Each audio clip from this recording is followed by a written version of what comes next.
Hi, good day. I'm Ocampo Brenda and I'm going to show you my course project in EDOC 6213. So we have the objective of the course project. First, to adapt the future educators in using the current trends with the instructional materials.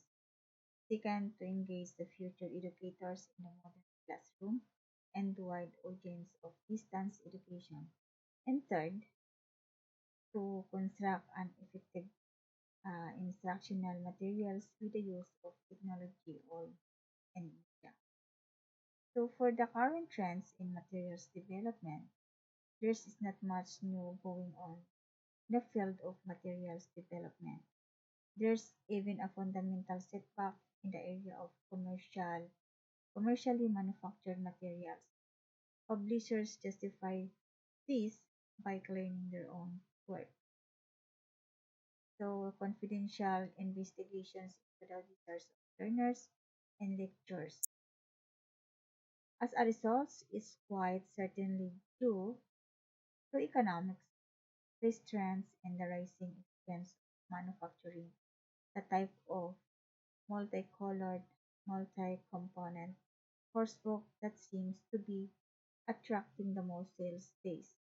Unfortunately, this has a, a detrimental effect on non-commercial content, since teachers and educational creators attempt to duplicate the approaches of best-selling course books, presuming that this is what students and teachers want. So we have two kinds of trends. We have the positive trends and negative trends. So in positive trends, an increasing use of the internet as a source of current relevant and appealing text. Personalize the learning process by getting learners to relate topics and text to their own lives, views, and feelings. And here are also the negative trends. Uh, an event more pronounced return the central phrase, grammar, in language curriculum. So it is also an assumption that most learners have short attention spans. Learners do not want and would not gain from intellectually demanding activities while engaged in language learning. So it is also tendency to underestimate learners distinguish- distinguistically, intellectually, and emotionally. So this given the existing state of the Philippine education system, changes in the material development sure will almost certainly result in the actual course book for instruction no longer being available as technology advances. So here's the role of adaptive learning systems in personalized education. So adaptive learning system represent a significant advancement in educational technology, providing personalized learning experiences tailored to individual students' needs. So in this approach aims to enhance learning outcomes, improve students' engagement, and address diverse educational needs.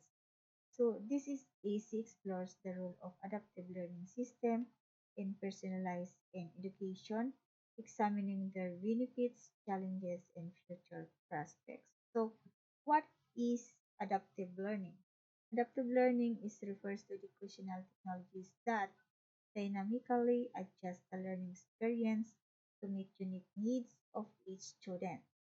So this system use data and algorithms to analyze students' interactions with learning material, including their responses to questions, engagement levels, and progress. So we have also the adaptive learning system operate through a combination of data collection, analysis, and feedback mechanism. So here's a simplified overview of how they work. So we have the data collection, analysis, customization, feedback. For the data collection, the system collects data on student interactions, the learning material, such as quiz results, time spent on tasks and pattern of behavior.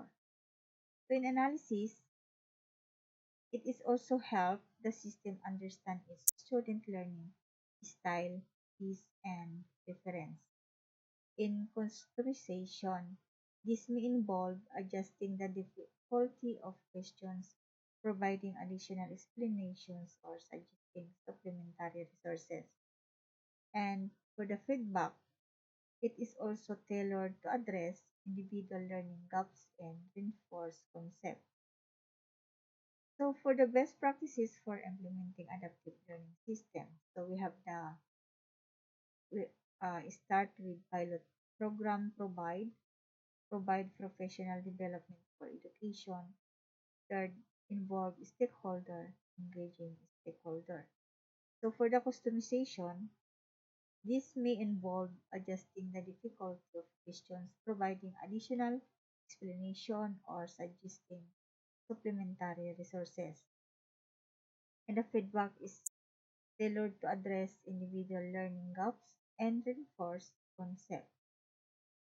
And uh, this start with pilot program. So, what are the best practice of implementing adaptive learning system? So first, we have the start with pilot program provide. A second, provide professional development for education. And third, involve stakeholder engaging stakeholder. So for the start with pilot program provide, it is also address my challenging yes or issue before commit to a larger development.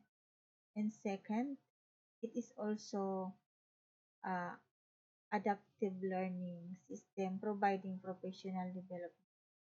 Training is essential to ensure that educators are equipped to use the system effectively and interpret the data to provide. And third, it is also including students, parents, and educators is crucial for the successful adoption of adaptive learning system.